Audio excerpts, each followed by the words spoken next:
Here you go, sweetie. An elderly woman in her late 60s handed a box of freshly baked croissants to Wine and smiled at her. Thanks, Auntie Julia. Wine smiled back at her. How are you doing, and Jimin? How is he? She asked with an affectionate expression on her face. We are doing good, Auntie. I am angry with you, Wyan. You and Jimin have stopped visiting us. Jack, Julia's husband, joined the conversation. It's not like that, Uncle Jack. We have been a bit occupied with work lately. That's why, but I promise I'll visit soon with Jimin. How quick time flies. It feels like yesterday when you both used to come here as a high school couple, and now see, you have all grown up and well settled in your life. I can't wait for the day when you will come here with your little one. She chirped excitedly whilst Wine looked down with a shy smile. I should get going then. I'll come again some other time. She bid them adieu and left from their bakery, which possessed upteamed memories.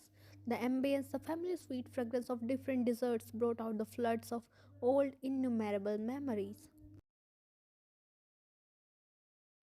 Walking to the hallway of Jimin's office, Wine politely greeted the employees she came across. Smiling to herself, she tightened her grip on the lunchbox she was carrying, which had Jimin's favorite lunch. She also bought him croissants, that too from his favorite bakery. Why this special treatment? Well, Jimin had been working day and night on a project and tiring himself to no extent. Wine knew he won't agree to rest until he succeeds. That was why she was here to treat him with special meal. Wine giggled, thinking what his reaction would be when he would see her in his office. He would literally jump in happiness. With an enthusiastic grin on her lips, she entered inside the private elevator to the floor where his cabin was.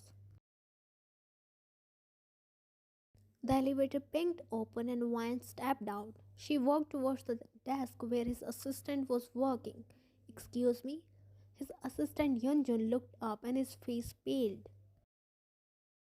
His eyes went round and he jolted up from his seat. Wine frowned in confusion, seeing the sudden change in his demeanor. Mrs. Mark, you here? He shuddered badly, earning a weird look from Wine. Is Jimin inside? She asked and frowned in annoyance when he nodded and then shook his head. You know what? Go and reset your brain. She rolled her eyes and made her way towards Jimin's cabin. Standing outside his cabin, she was about to knock but stopped when an idea popped in her head. She nibbled on her lower lip and held the doorknob. She slowly opened the door and peeked her head inside. Floor slipped beneath her feet when she watched the heartbreaking scene unfolding before her eyes. Her husband was sitting on his chair with a girl on his lap. She couldn't see her face as her back was facing the door, but what caught her eyes was her husband's hands, which were wrapped around her waist. Her jaw ticked in anger and she motioned to barge inside but halted on her spot when his words reached her ears. I love you, baby. I wish I met you earlier. I would have married you instead of Ryan. Until now, we would have at least a dozen of kids. She scoffed and clenched her hands, controlling the bubbling up rage inside her. She glared at them, and the position they were in, it seemed like they were kissing each other. His hands were running up and down on her back. One formed her jaw and looked away. She closed the door and stepped back. Turning on her heels, she stomped away from there, glaring at Yeonjun on her way, who shuddered seeing her rage-filled eyes. I think she left, he said to the girl who was sitting on his lap. She stood up and removed her wig before throwing it on his face. Yeah, Jung, what the hell is this behavior? Behavior? You are talking about behavior. What were you doing earlier? Touching me inappropriately. Yuck. It felt so disgusting. He fake gagged. A scowl took over Jimin's face. The cabin filled with giggles when the other five members gathered around, who were scattered around the cabin hiding in the corners. Young, stop blaming me. You guys are the one who gave me the stare. He huffed in annoyance. Not me. This Jungkook gave you the stare and I became the scapegoat. He glared at Jungkook who giggled silently. Yoongi rubbed his back where Jimin touched him. Jiminshi, you nailed it, but I'm disappointed with Wan's reaction. I thought she'll barge inside and I'll enjoy some more drama, but he let out a disappointed sigh whilst Jimin narrowed his eyes at him. But before he could say something, someone barged inside and their eyes diverted towards the door. There stood a panting Yunjun who was sweating profusely. Mr. Park, your wife left. She was very angry. He stated and gulped as Wyan's race-filled eyes still making him shiver till his core.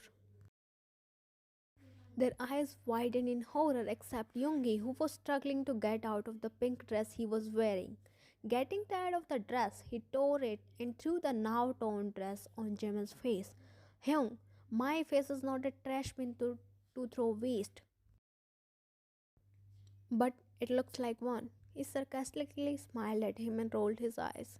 I'm in a big trouble and you are not helping either, he uttered as he was afraid of his scary wife. Do I look like I care? It's your problem, then deal with it. I'm leaving. From now on, you don't know me, I don't know you. With that, he walked towards the door in vest and shorts. Jimin looked at the other members for help. They smiled nervously at him and followed Yoongi. Hey, are you guys really leaving me all alone to deal with this trouble? He rose from his chair. They turned around and waved at him. Bye, Jiminshi. I'm leaving for LA in next 2 hours. I have to leave for Paris immediately. I'm going to hibernate for some months. I'm going on a long drive on my bicycle. Will return probably after a decade. They left one by one, making absurd excuses. Now only Hobie was left. Jimin looked at him with hopeful eyes. Hobie Hung, you will be with me, right? He made his the best poppy face. Hobie gulped, contemplating between his mind and heart whether he should stay and sacrifice himself for his friend and leave like how other members did. But the problem was he didn't have an excuse. The only thing he knew was dancing. So he started dancing, and while doing the moonwalk, he left from his cabin. Jimmy slumped down on his chair and held his head. Betray us, betray us. Left me alone to die. At least take me with you wherever you guys are going. I'm good at hibernating. He fake cried. Jimin quietly sneaked inside his house like a thief. He was terrified of what awaits for him. He was scared of the consequences of waking a sleeping tigress, especially the tigress who was black belt in karate. He knew it was his last day on earth and all he could do was to pray for a less painful death. He sighed in relief when he found no one in the living room and quietly skated towards the guest room. Escaping, aren't we? His step halted as he froze on his spot. His pupils dilated and goosebumps erupted all over his body. Slowly, ever so slowly, he turned around and gulped, looking at Vine, who was surprisingly looking calm. But her calm demeanor was making him more scared. He was shivering internally. Uh, Baby, He shuddered badly and stepped back when Wyan walked towards him. Yes, baby, I'm listening. What do you want to say? She smiled and stepped forward while he stepped back. Speak, tell me. She kept moving closer whilst he stepped back until he felt the couch behind him. He stopped, but Wyan kept moving closer and pushed him on the couch. He gulped in fear and crawled back when she leaned towards him. Vaya swiftly climbed on him and settled down on his lap with her legs parted on either side of his waist. Her right hand reached out to hold his throat, not to try to cut off his oxygen. Oh, how much he loves getting choked by her, but in different situation and in different position. Her smile dropped, and a scary aura replaced her calm expression. Who does this thick thighs belong to? She whispered, coming dangerously closer to him. He gulped and blinked his eyes. She hummed for an answer. You, his voice came out as a mere whisper. His lips parted when she put pressure on his throat for once before loosening her grip. Her thumb stroked the side of his neck, which was his weak point. You shouldn't think how he was thinking in that situation, but her closeness wasn't helping him. Who do you belong to? She asked in an authoritative tone. You, he replied without any hesitation. Then how dare you let another girl sit on your lap which only belongs to me? She hissed in anger. He snaked his arms around her waist to pull her closer, but she slapped his hands away and glared at him.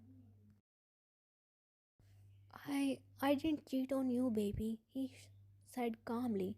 I know. I know you can never cheat on me. I'm just asking why that girl was sitting on my place. It was Yoongi Hyung, he said. Her face expression changed from angry to shocked. Yoongi? Min Yoongi, as in my brother? She asked and he nodded. Her jaw dropped and she removed her hand from his throat. When did he become a girl? He didn't even tell me. Wait, did mom dad know about this? She got off his lap and paced around the living room. This is so shocking. All this while my brother was after my man and I didn't know about it. He even transformed into a girl for him. She murmured to herself. Jimin pushed himself off the couch and held her by her shoulder. Baby, relax. It was a prank. Yoon Gi Hong helped me in this. He didn't transform into an actual girl. He was wearing a wig and a dress. He explained and she exhaled deeply. I knew it that it would be another stupid prank of yours. Do you trust me that much that I can't cheat on you? He smiled. I trust myself. I know you would not like anyone else over me, and even if you dare to, you will come back crawling on your knees because no one, literally no one, can love you more than me. She exclaimed with confidence, earning a chuckle from him. It was a dare, baby. Jungkook gave me the stare to see your reaction. In fact, all other members were in my office waiting for you, but you left. You are right. I can never think of cheat on. I love you so damn much. He spoke and placed a peck on her forehead. So Jungkook gave her the stare. She thought for some time before her lips curved upward in an evil smirk, and Jimin knew Jungkook was in great trouble. Will you do one thing for me, hubby? Called Jungkook. Without any further question, Jimin pulled out his phone and called Jungkook. He didn't pick in first try, so he called again. After some rings, the call was finally picked up by him. Hello, Jiminshi. Are you alive or calling from heaven? Wyan took the phone from Jimin and gestured him to stay silent. Jungkook, ah! Wyan faked sobbed. No, Nuna, what happened? Why are you crying? He asked, clearly panicked. Jungkook, can you come here? I need you, please. She sobbed and heard shuffling from other side before the call disconnected. Vine wiped her fake tears with a proud smirk dancing on her lips. She handed the phone to Jimin, who looked confused by her action. What is going in your wicked brain? He probed. Her smirk widened. She peered at him. Just wait and watch. Jimin sucked a deep breath and prayed for Jungkook's safety. Nona, exactly after 15 minutes, Jungkook buzzed inside from front door, which Wine left open purposely. He looked around until his eyes stopped at Wine, who was sitting on the couch with a knife. The knife and her clothes were red in blood, and she had a psychotic look on her face, which was creeping him out. He stirred on his spot when his eyes met hers. She gave him a small, creepy smile. Oh, you came.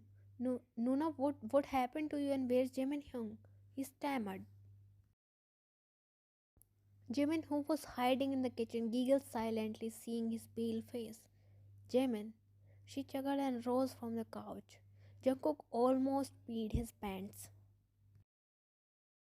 He must be enjoying his hell, she uttered huskily and stepped towards him. His eyes widened in fear, and he walked away from her. What do you mean? I mean, I killed him with this sharp knife. He dared to cheat on me, so he had to face the consequences. She tilted her head, smirking at him. His lips trembled and his body started shaking. "Oh, why did you call me?" He twisted his hands to compose himself. Before dying, he told me the truth that you provoked him to cheat on me. Is it true, Jungkook? He vigorously shook his head and wiped his face with the back of his hand. He lied. I didn't do anything, Nuna. In fact, he was also innocent. It was a prank. There was not any girl, nothing, he blurted out. That means I killed an innocent person. Oh no. Now I need to kill you too because I confessed in front of you. No, no, Nuna. I swear I won't tell anyone. I will live the rest of my life as a mute person, but please spare my life. I am so sorry, Jungkook, but you have to die. Rest in peace. She charged towards him while he screamed on at the top of his lungs and ran towards the door. Amma, save me! He ran with the speed of light and disappeared through the front door. Wine threw the knife and started laughing. Jimin came out of the kitchen and joined her. Did you see his face? Poor Jungkook. Your acting is fabulous. Even I got scared for a moment. But you traumatized the poor boy, he chuckled. I just took my revenge. Anyways, I need to take a shower. I reek of ketchup. She walked towards the bedroom and Jimin followed behind. Stop. Where are you going? She raised her eyebrows. To our room? No, you ain't gonna sleep with me tonight. Use the guest room or even better, get out of the house. What? But why? For cheating on me. But I didn't cheat. I don't care. Be the aftermath of pranking your wife, who made hours of efforts to prepare your favorite lunch, drive all the way to other town to buy you croissants from your favorite bakery to make you happy. Saying so, she rushed towards the bedroom and locked it before he could enter inside. Baby, let me in. Okay, come inside and accept the punishment of not touching me for a month. No, I'm leaving. Jimin sighed and quietly went towards the guest room to sleep. Amma! Jungkook was running across the streets, earning weird look from people. Poor boy was so traumatized that he forgot he brought a car.